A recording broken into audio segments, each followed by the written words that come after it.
Versículo 24. Agradecemos a irmã Tânia que nos convidou, o encarregado, seu esposo, o segundo, cada irmão que está aqui, né, irmão, obrigado, né, pelo convite. E Deus tem uma palavra para nós essa noite, que é o que nós viemos fazer aqui, né?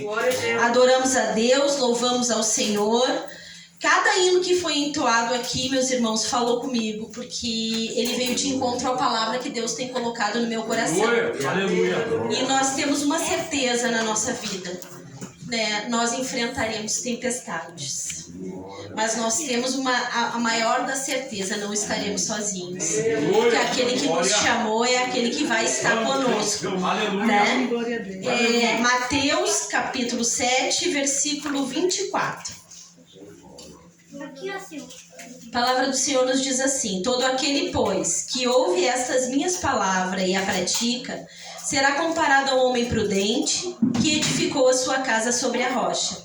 Caiu a chuva, transbordaram os rios, sopraram os ventos e deram com ímpeto contra aquela casa, que não caiu, porque fora edificada sobre a rocha. E todo aquele que ouve essas minhas palavras e não pratica, será comparado a um homem insensato, que edificou a sua casa na areia. Caiu a chuva, transbordaram os rios, sopraram os ventos, deram com ímpeto contra aquela casa, mas ela desabou, sendo grande a sua ruína. Até aqui, meus irmãos, pode tomar assento. Aleluia. Glória a Deus. Deus tem falado muito comigo através dessa palavra. E se eu fosse colocar um título para nós, eu colocaria perseverando em meio às tempestades. E o próprio Jesus é aquele que vai nos ensinar. O próprio Jesus já deixou escrito como nós devemos andar, como nós devemos nos relacionar, né? A certeza de que Jesus nos diz que no mundo nós teremos aflições, mas não termina aí. Ele diz: tem de bom ânimo, porque eu venci o mundo, né? Então nós temos o nosso Deus, né, que enviou o seu único filho para pagar o pecado que era nosso, mas além da culpa que ele leva, que ele paga naquela cruz, ele também nos dá força para vencer as dificuldades. Só que nós precisamos nos inclinar à sua voz. Nós precisamos ouvir a voz de Cristo. E nós precisamos obedecer à voz de Cristo. Mas quando Cristo morre na cruz, né, nós então seremos templos do seu Espírito Santo.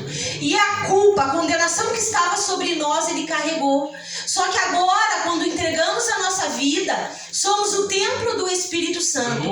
E o Espírito Santo é quem vai nos dar poder para vencer as dificuldades, para vencer as tempestades, né? Nós vamos ver, irmãos, que essa passagem que nós lemos, ela faz parte do sermão da montanha, que o próprio Cristo está nos falando. Começa lá no capítulo 5 e termina no capítulo 7 de Mateus. Quando Jesus vai iniciar o capítulo 5, ele vai nos dar o caráter do súdito do reino. O que é o caráter de todo cristão? Então, quando nós lemos Mateus capítulo 5, nós vamos ver lá que o nosso caráter, ele deve ser como está escrito lá. E nós vamos ver que vai começar, que Jesus, ele vai começar assim, uma lista de bem-aventuranças. Bem-aventurado. O que é bem-aventurado? Feliz. Feliz é quem? Jesus vai dizer: feliz são os humildes de espírito. E o que Jesus quer dizer com felizes são os humildes de espírito? A palavra lá, humildes, quer dizer miserável, quer dizer indigente, quer dizer aquele que não tem onde morar, não tem onde comer, né? Mas é humilde de quê? De espírito. Então aquele que é pobre de espírito. O que é isso? É aquele que sabe que não é nada. Aquele que sabe que sem Deus ele nada pode fazer. Aquele que sabe que não consegue fazer nada na sua força. Ele depende de Deus. Por isso Cristo morreu na cruz. Porque a Bíblia vai dizer que todos pecaram e destituídos estão da glória de Deus. Então não há nada que o homem possa fazer para que ele possa ser salvo. Cristo veio e sem pecado fez o que nós não podíamos fazer. Então todo aquele que reconhece suas suas misérias e que é dependente deste sangue, ele é humilde de espírito. Ele sabe que sozinho ele não vai a lugar nenhum. Só que ele continua dizendo, bem-aventurados que choram. E não é simplesmente o choro, meus irmãos. É aquele que chora por causa do pecado. É aquele que chora por causa do seu pecado. É aquele que chora porque sabe que tem uma natureza dentro dele que é caída. E se sem Cristo não há perdão, né? E ele não só chora pelos seus pecados, ele chora pelo pecado dos seus irmãos.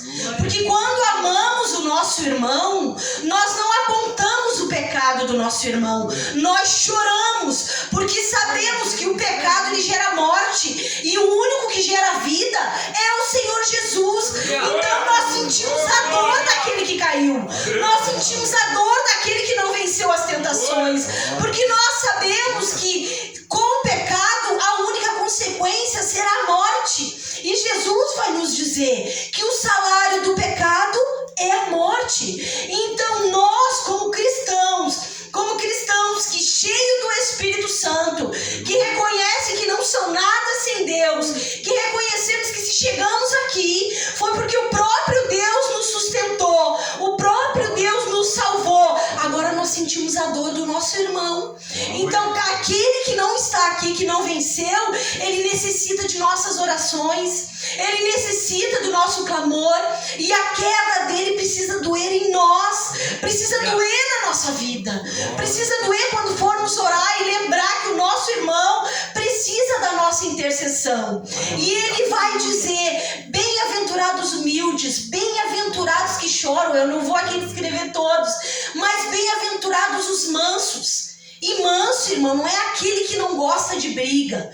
Manso é aquele que se submete à palavra de Deus.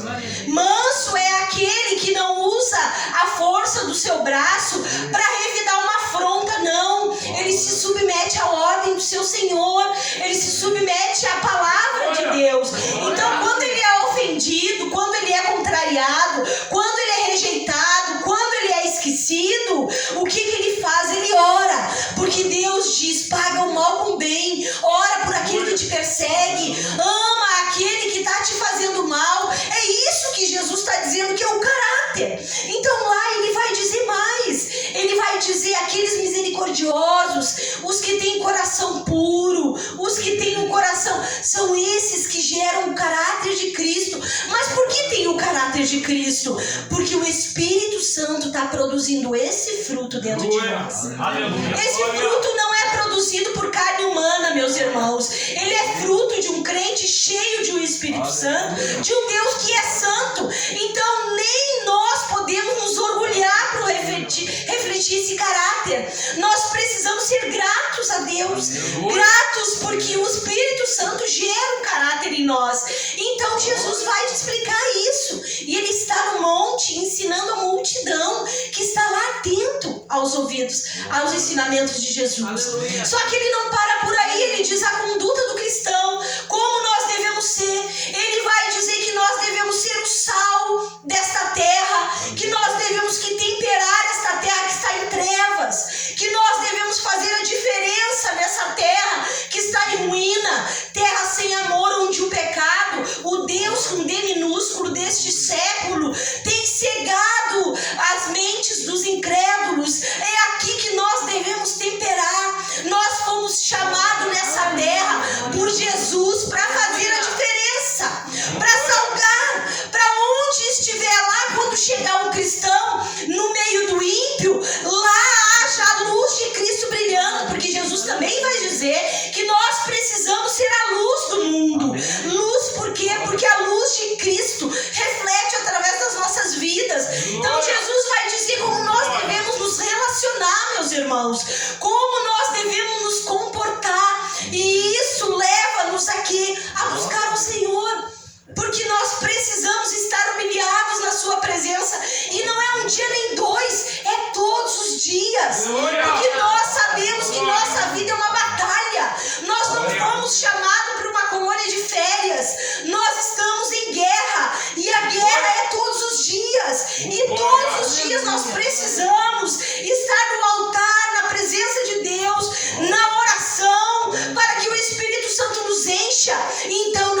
consigamos fazer aquilo que Ele colocou na nossa mão, consigamos ter o caráter de Deus em nós, porque não é, irmãos queridos, só apenas pelos dons, mas é pelo caráter. Nós amamos e queremos sim os dons, porque é a ordem de Jesus que devemos orar pelos dons, não é verdade? E nós precisamos dos dons, né, para nos mover no meio do povo, mas o Senhor diz que antes nós precisamos refletir o caráter do Senhor Jesus.